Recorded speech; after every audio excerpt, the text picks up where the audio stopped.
Hello, everyone. Hi, everyone. Hello. Hello, guys. Hello. Do you have my voice, guys? Do you hear me? Please type yes if you hear me, guys. Hello.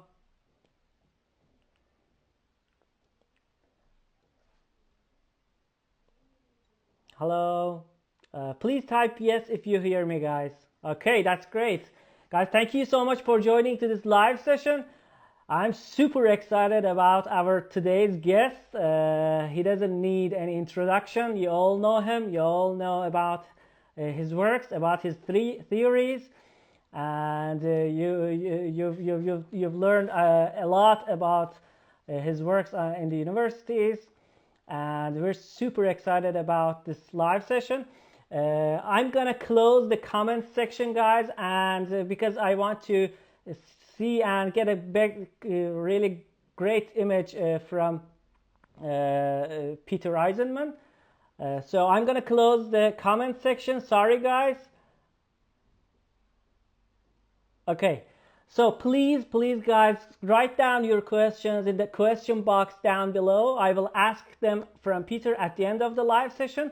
So please write your question in the question box right down, and I will ask them from Peter.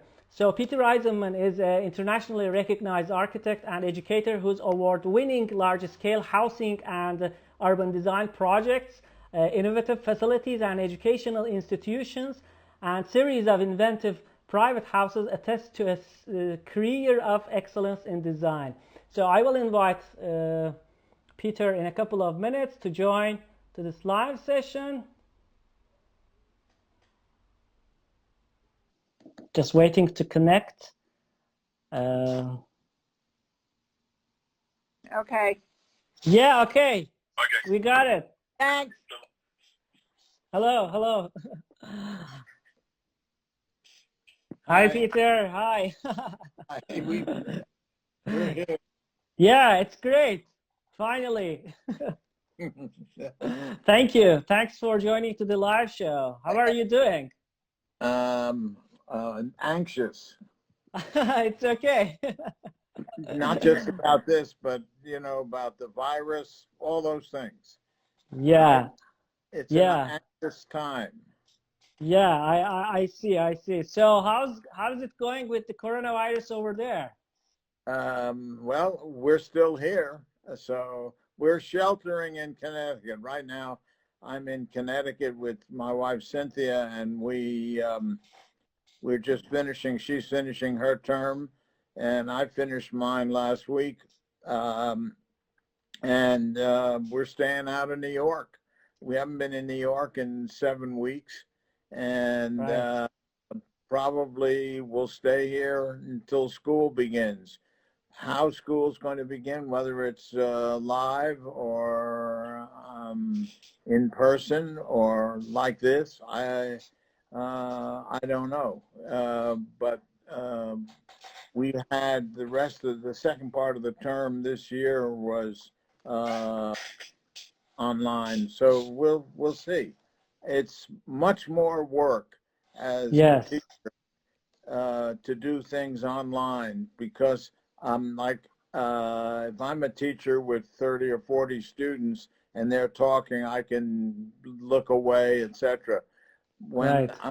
you're the only guy, I can't look away and pretend I'm Thank you. you have to concentrate, and you also have to prepare more.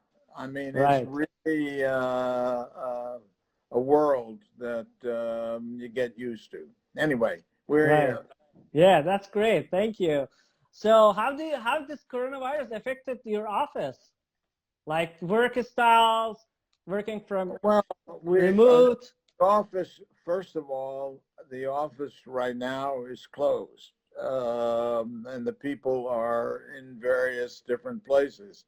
In Cynthia's office, who with mine, uh, she's online with her work, her teaching, and also with the magazine. So even though it comes out in physical form, she and her assistants are online. So We're hoping what's happened is that the projects that we were working on have been put on hold as well. So that's, it's affected everybody.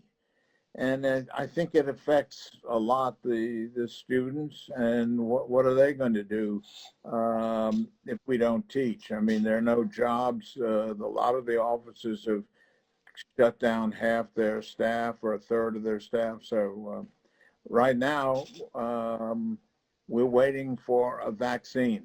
And why there hasn't been a vaccine is very difficult to understand. But I'm assuming that, I'm hoping, let me put it that Right. way, that before the end of the year, they'll have a vaccine, which means that it'll be safe to move around, because when you're over 80, and this virus is what I would call a killer.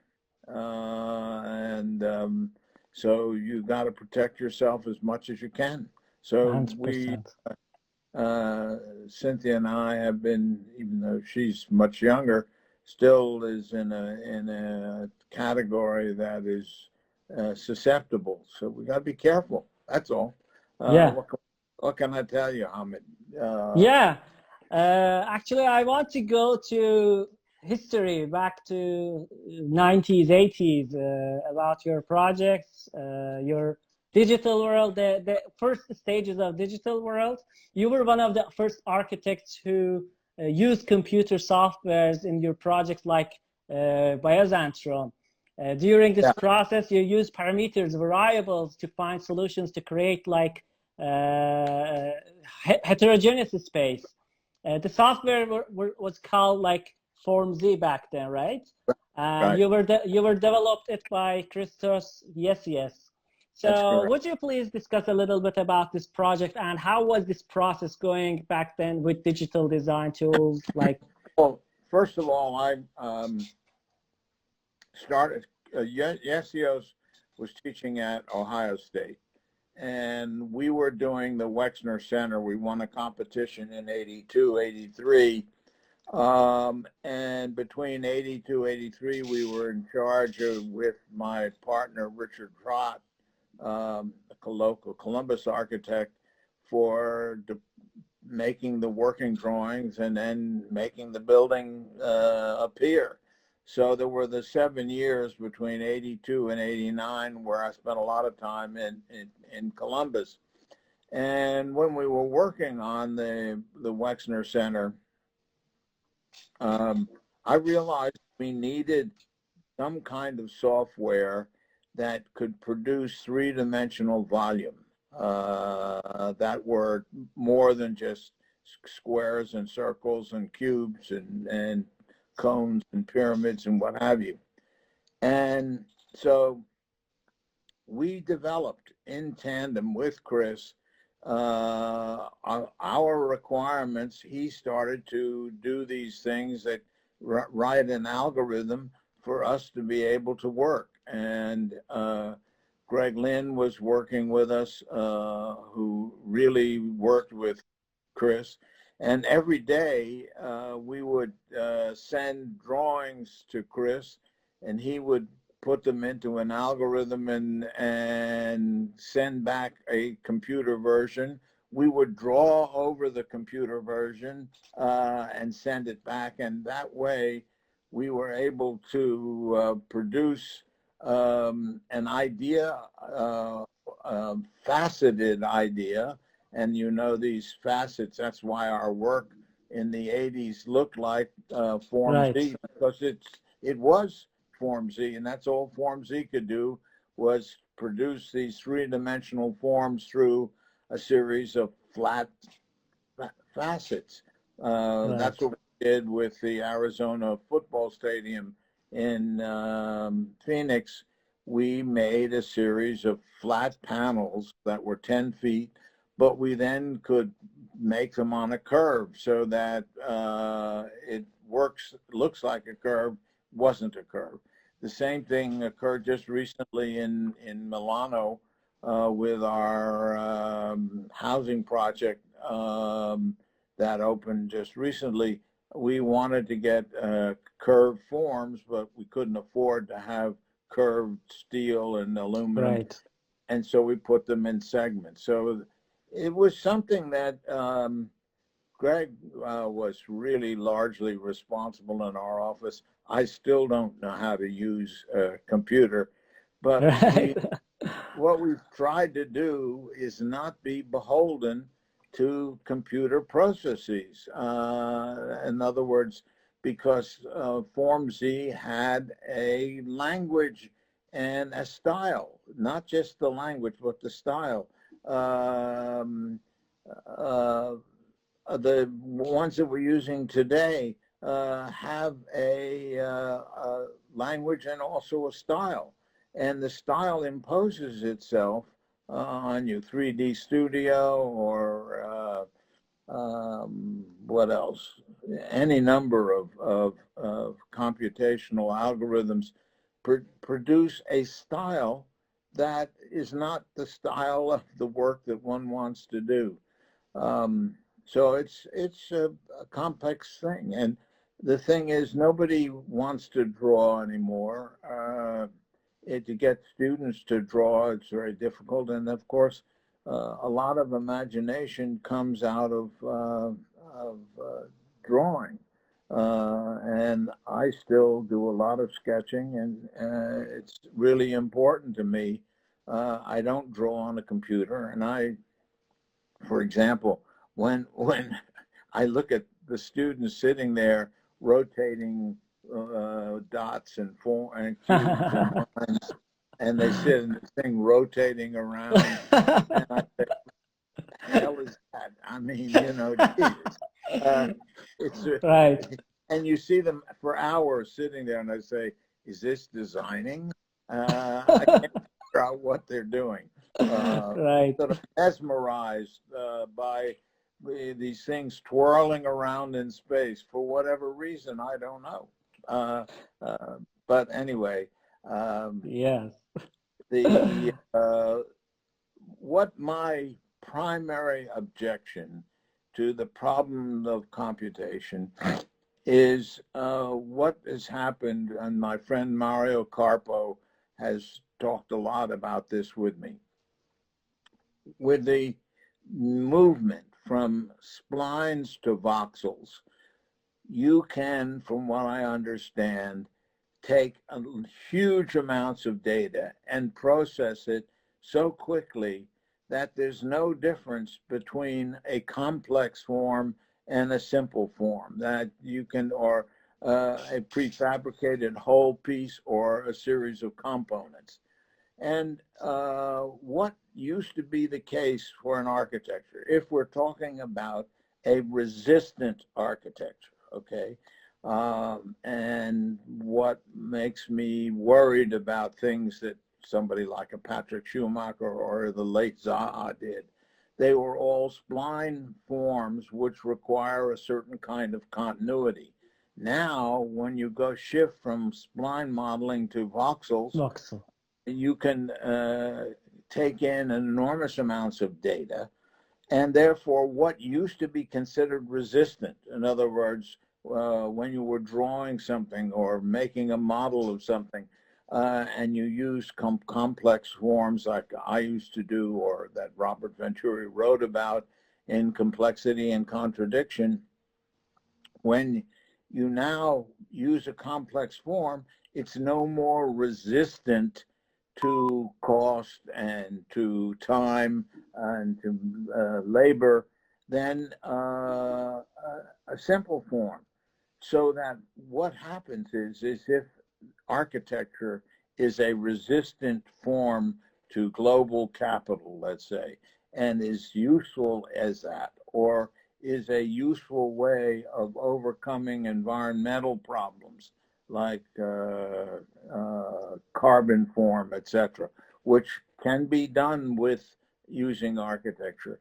If in fact it is no longer resistant but contributes to the spread of neo-capital in a world situation, then we architects have a problem, because if we are in fact making something complex which has a certain kind of resistance to consumption, absorption, etc., and it's no longer possible to do that, what do critical architects and architects who stand against an absorption in the global capital, what do we do as architects? And I think, what do we teach? And I think we're still trying to figure those things out. And that's a really difficult situation. What do I teach?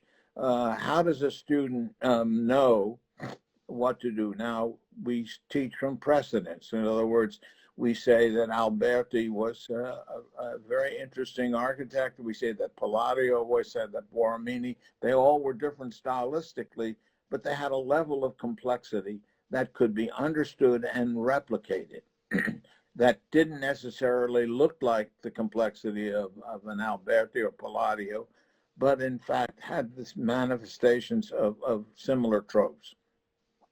Right. So a student learns that today, learns how to do. I teach Palladio, Borromini, Rinaldi, etc.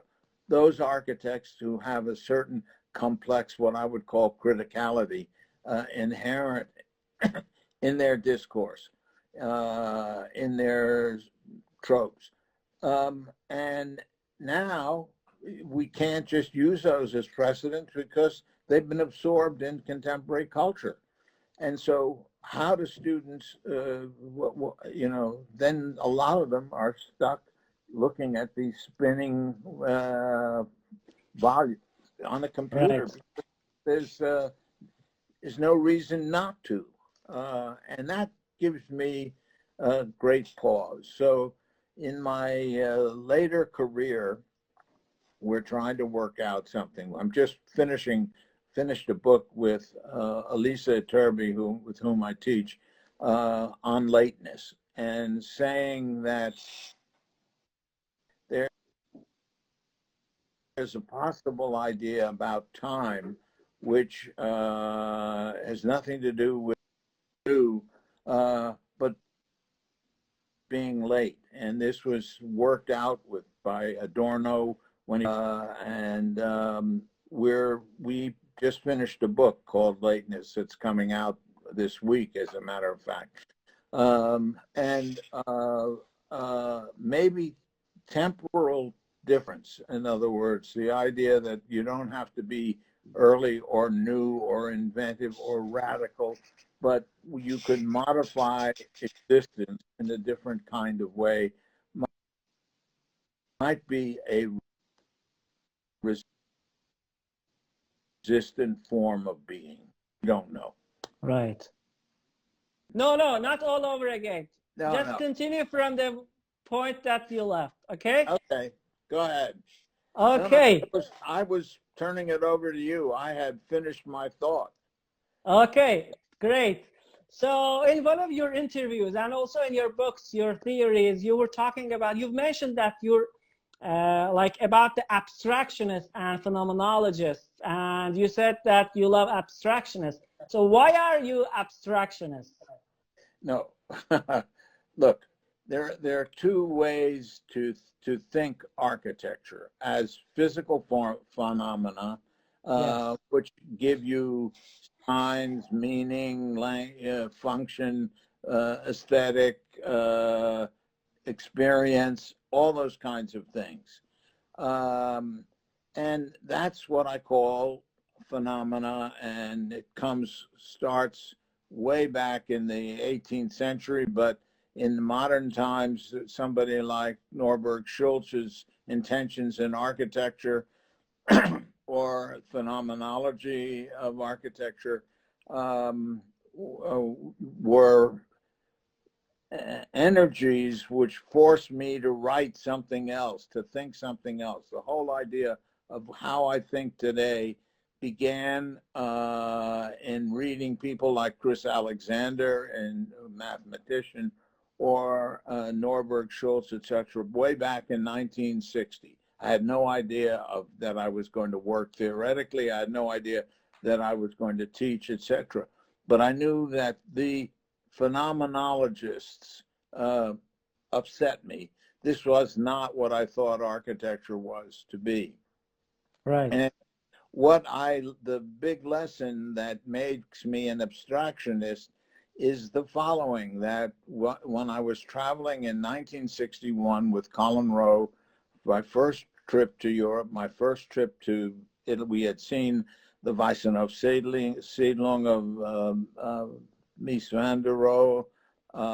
We had seen the Krefeld houses of Mies.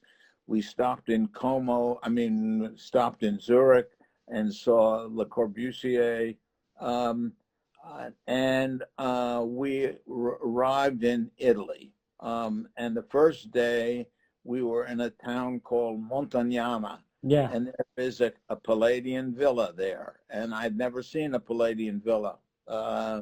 And it was a hot day. And Colin Rowe, I'll never forget this lesson, said, Peter, you go and stand in front of that facade in the hot sun, right? And you can come back when you can tell me something about that facade which you cannot see. In other words, that it was not a physical phenomena, but a conceptual or abstract phenomenon. Okay? Right. In other words, I don't want you to tell me that there's heavy rustication on the bottom floor, that the windows on the second floor are spread farther apart, etc. I want you to tell me something about something called flatness, about tension, about compression, about density, things that you can't see, but you can conceptualize. When I talk about heterogeneous space, I mean the space between solids, let's say, that isn't homogeneous, that's not just empty, but contains conceptual material. That's why I'm interested in Palladio. That's why I'm interested in Borromini. You get the whole idea of the curvature of the walls compressing into the grid of space in Borromini. It's something other than phenomena, and I believe it has something to do with negative space, voids, and ultimately abstraction. So I can't stand a literal. What I didn't like about late Zaha, she used to have been an abstractionist and she became a phenomenologist when she began using the computation. So the swoopy forms, which I find, too simple and too easy and too unarticulated, let's say, are what I would call phenomena. And there are, well, first of all, I think phenomenology is a northern affect, okay? It's Norway, Sweden, Denmark, northern Germany, etc. It's people like Peter Zumthor or Norberg Schultz or Johanni Pallasmaa. I mean, there's a whole entity full of these architects. Not that they're not good, it's just that they think differently about, Zumthor is really interested in how things go together, how delicately and finely you can make a joint. I don't care about joints. I care about the abstract grid that the joint may make. So it doesn't matter how well or how not well it's built. So I don't use the term, I talk between phenomena and conceptual, etc. And I don't teach phenomena. I don't teach how to make nice things. I teach how to make critical space, the space between nice things. And so it's very clear I ain't a phenomenologist, not a question. Yeah, right. I see. So I'll ask about memorial projects. Your works always have been like talking about the interaction between human and architecture. How did you manage this balance in this project, the Memorial Berlin project? And what were the challenges for you in this project? Oh, well, first of all architecture is between humans and objects, subjects and objects. Ever since Brunelleschi, first named architect, let's say, of the Renaissance, decided that perspective was important, that is, involving the human eye with the object, the dialogue between subject and object was important, okay? So that accrues to all architecture that comes down from the Renaissance. The question of then what happens to the subject, the idea of experience, then changes the relationship of the object to concentrating on the subject. And a lot of people are interested in the nature of experience and designing spaces for experience. That again is a phenomenologist view of the world, designing experience. When you're designing or given the task of designing a memorial, especially at the nature of the Holocaust memorial, there have to be many different types of experience because many people, it is a generic phenomena rather than a specific one, and you can't design anything specific. What I wanted to make sure of was that the being of this place without people in it would be strange in terms of its relation to the city. In other words, as the concentration camp and what happened there, the death camps, was different than normal life, let's say, in Germany, so too should the memorial be different than the normal life of the city. And so that when you were in the space or the space was in the city, it would say something different. And people today, 10, 15 years ago, feel that wasn't so much to make a symbol of the Holocaust, but to make something that. So sorry guys for technical problems. Finally, we're back again. And Peter, you were talking about the memorial project. Well, the final idea is that what you see, the stones, are not the idea of the project. What the idea is that they're two warped horizontal surfaces, different than the ground of Berlin. And the pillars connect those two surfaces. And when they're at an angle, they're not just vertical, the pillars, they're at the angle that they intersect at 90 degrees with the two planes. So the planes are warped like this, and the pillars are the representation of the two planes. One, the ground plane that's sunken, and the other, a plane above your head where the pillars end. So that is the conceptual idea of the physical being of the place. Yeah, And and what you do, you experience the place, but you don't know, you can't see what it is really, because it's not there. It's the same as Palladio, the villa. That is, it's the same idea. There's physical stuff there, but that's not the idea of the project. Right. So how do you critique the role and impact of digital design and digital computation and parametric design in architecture? Like, what is their impact?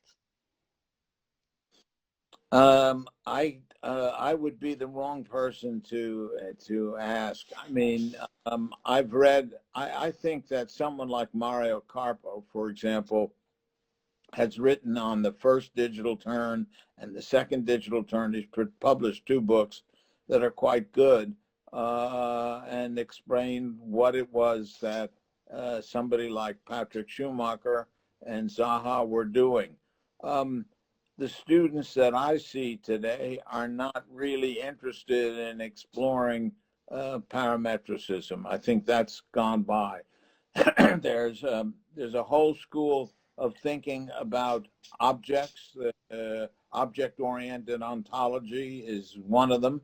There's another school that starts with the image. In other words, instead of having a functional program or a conceptual idea, they start with an image from a painting or photography or whatever, and start to work. This is all because the capacity of the computer algorithms to produce strange imagery, and what you see students producing for no apparent reason, not necessarily for resistance, but just because they can, they do these crazy things. They don't have any meaning necessarily. They're just crazy imagery. And it seems to have taken over at least the schools in the eastern United States. The juries that I've been on are infected with this image orientation. So I don't think it has anything to do with parametricism. They may use parametric processes to produce the images, but they don't look like parametric designs. Right. Long gone. Right. So was this like the point that architecture is now with these tools? Was this something that was foreseen 40 years ago, like 30 years ago, from the first days of the digital world? Oh, well, it's Hamid, you never see the future. You only see what's past and what's present. Right. You couldn't speculate on where this would go and how it should go and how it is to be taught. I'm still of the belief that there is a disciplinarity to architecture that is not influenced by either disease or science or mathematics, etc. Colin Rowe used to say to me that he was quoting a famous quote. He said, "Facts are like sacks. If you don't fill them up with values, you don't have anything." And the fact of artificial intelligence, the fact of computation, the fact of these possibilities, the values are the discipline of architecture. If you don't know what that is, the facts are useless. And so to me, I still teach Palladio, I still teach Le Corbusier, because those are the values of architecture. And if you don't know that, how can you proceed? So I think you can know the past, you can possibly locate the present, but you can never understand the future. So when I started architecture school, I was a Beaux-Arts student. I knew what was available. I think there were revolutions in architecture that occurred. Certainly, Bob Venturi's Complexity and Contradiction was a revolutionary book. Certainly, Aldo Rossi's The Architecture of the City was a revolutionary book. Certainly, Manfredo Tafuri's Theories in History were revolutionary books, but none of them had anything to do with artificial intelligence or algorithms or anything like that. And so to me, those books are still important. I mean, if we want to say what was the latest book in architecture that you need to know, would be Rem's Delirious New York. Whether you agree with it or not, Delirious New York was all about architecture and surrealism and the question of Salvatore Dali's work in terms of architecture. That's the closest I can suggest that comes to this image-oriented architecture that we have today.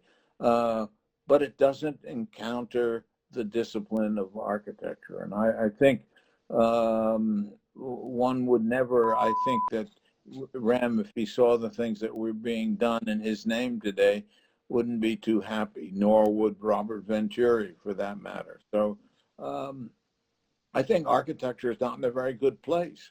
We don't have a discipline that's active, as what I would call resistant to the virus of being, whether it's late capital, whether it's globalism, whether it's environmental problems, etc. We don't have any idea of how this discipline can work to overcome or ameliorate or mediate the environmental concerns and even the political concerns and economic concerns that face the world today. And that's a problem. And architecture can't do it all at all. It's just another discipline, but an important one that tells you about the culture. And so architecture will survive no matter what's happening today or 50 years ago or 500 years ago.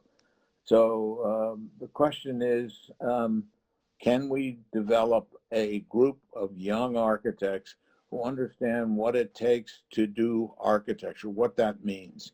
Not in a certain style, on a certain region, critical regionalism, or anything like that. Just what is the discipline of architecture and how can it be effective in a world that's problematized by environmental concerns? And I think that has to be a priority. Yeah, let me ask the question: what is the discipline of architecture, and what is a good building for you? What is it? You mean that exists? What is a good building? Yeah, what is a good architecture for you? Well, first of all, what is a good architecture generally is an architecture which is critical of the present. In other words, which is not so much avant-garde or new, but is a critique of the discipline itself. And if it's not critical to me, it doesn't matter what it looks like. And what is the nature of the critical project? It's more than just the modern project. I think the critical project is still what I would call a dialectical project. That is the relationship between form and content, the relationship between form and site, building and environment, any number of dialectical concerns which affect architecture. To me, some of REM's buildings that didn't get built are very important. I think that Corbu and Mies still are interesting, not as effective as they were, say, 50 years ago. But I would say REM is still one of the important critical thinkers in the world of architecture. Yeah, right. So I'm sure a lot of Iranian architects are watching this live session right now. And I would like to ask, you were invited for an event, for a lecture in Iran, and everyone was just very excited about this event. And but the event was just ended up. Do you hear me? Do you hear me? We were supposed. Do you hear me? Yeah, I can hear you. No, what happened? Can you hear me? Yes, I hear you. But what happened was there was a lecture tour, and I really wanted to go. I've never been to some of the great monuments of history, and I had a visa, passport, a visa. I had a schedule that was approved. I was going to give 3 or 4 lectures, and then a right-wing critic wrote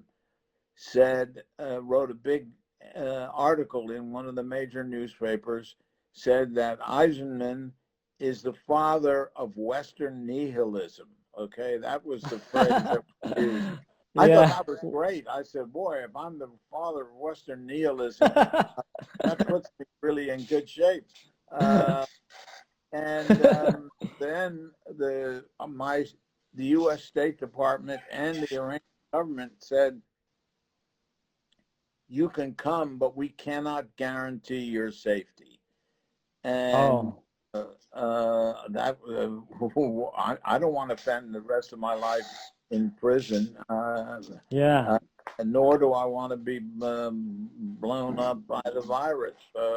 right. And so we just hunkered down and said, no, we're not going, Yeah, because when the U.S. government says they can't secure your travel, you better listen. yeah. So the event was canceled, and if you would like to share some thing with Iranian architects that you couldn't talk in those lectures, what would you talk to about?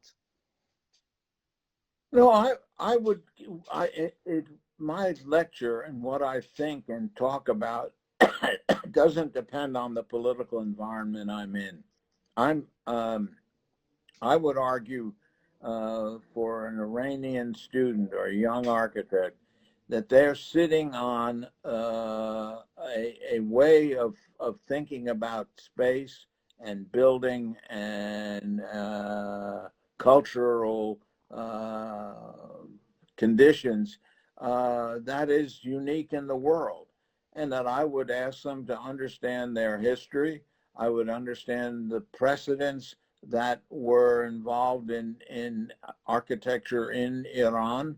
Like we're doing a project in Georgia now, and we're using the kinds of ideas. We're not using 9 squares or 4 squares. We're using the kinds of patterns and ideas that come out of carpets and fabrics from that are Georgian, that are Iranian, that are Persian. We're looking at the history of Georgia and trying to find organisms that, in fact, bring that history to the culture in the present form of architecture. That's what I would tell Iranians to do. That's what I would tell Koreans to do. That's what anybody should be doing. Not copying current fashionable things, but looking at the past and not keeping them in the past, but bringing them to the present. That's what we're trying to do with our project in Georgia. I think we're going to be successful to do that. It's what I would do. I wouldn't be doing Peter Eisenman in Georgia. I wouldn't be doing Peter Eisenman in Iran. Right. I don't know what doing Peter Eisenman is, which was one of the first questions that was on your sheet. I truly believe that architecture as a discipline depends upon understanding precedent and understanding how to use precedent in a contemporary venue to be a culturally active discourse. I think it goes for painting. In other words, I think painters today still look at Michelangelo, at Raphael, and Leonardo as great painters from the past. I think that even though their work is very different, they still look to the past. The same thing for literature. If you're going to write today, you cannot write without having read Joyce, without having read Melville in American terms. I read literature to my students. I read Proust to my students. I read Pynchon to my students, so they understand what are the cultural values that are necessary to take the past to the present. And they're literary, they're musical, they're filmic. Their film is an enormous source of ideas for thinking architecture. They're painterly, they're sculptural, they're literary, any number of cultural influences on architecture. So I spent a lot of time reading. I spent a lot of time looking at art and just thinking about the world. And that's how you learn about architecture. Yeah, great. Thank you. Thank you. Great answer. As closer with all these experiences and all these theories, books, projects, what kind of advice would you like to share with young professionals and students? Well, I just said, Yeah, learn what architecture is. Don't just copy fashionable forms, but learn what that culture is, no matter how long it takes, no matter how, you don't have to be talented, you don't have to be an intellectual, you just have to be normal to take the world as it is and try in some way to transform it into architecture that somehow is meaningful in a subliminal way to people. They don't have to know what you're doing. They just have to be able to experience in a less than conscious way an idea that they're involved in culture. And people know the difference between good architecture and bad. I don't have to tell them. I don't know any more than they know, but every student that's listening knows what good and what bad in the world just as well as I do. I don't have to teach them that. What I have to do is teach them what they don't know. That is, what is architecture? And that's a difficult job today because Peter Eisenman's not sure what architecture is today. And therefore, I haven't given out any good ideas to anybody on this interview because if you're not sure what architecture is, you're in the same boat as most everybody else. And we'll get out of it and we'll find out and we will go, not necessarily forward or sideways or backwards, but we'll move somehow. And that's what I believe. Culture goes on, life will go on. I'm excited about, I get up every day, I look in the mirror when I shave, and I say, I've got my whole life in front of me, which is true. Every one of the people listening have their whole life in front of them. Do something with it. The fact they're listening to this is a good head start. So I appreciate, Hamid, what you're doing. thank you. We should do it again sometime. And a shout out to all of my friends, Lorenzo in Milano, Alper in Istanbul, my son Sam in Los Angeles with his girlfriend Kelly. We've got people all over the globe. I'm going to speak in Jordan next week, and I'm going to speak in Georgia. So we're all over, and thanks to this, lots of friends, and so I hope something comes out of this. But Hamid, thank you very much. Thank you. Thanks for this brilliant conversation, and you taught us a lot of stuff. I really enjoyed it, and we have a lot of viewers, and a lot of people just watched this conversation. They got your message, I think, and thank you. Thank you. Do you have any final words to share with followers?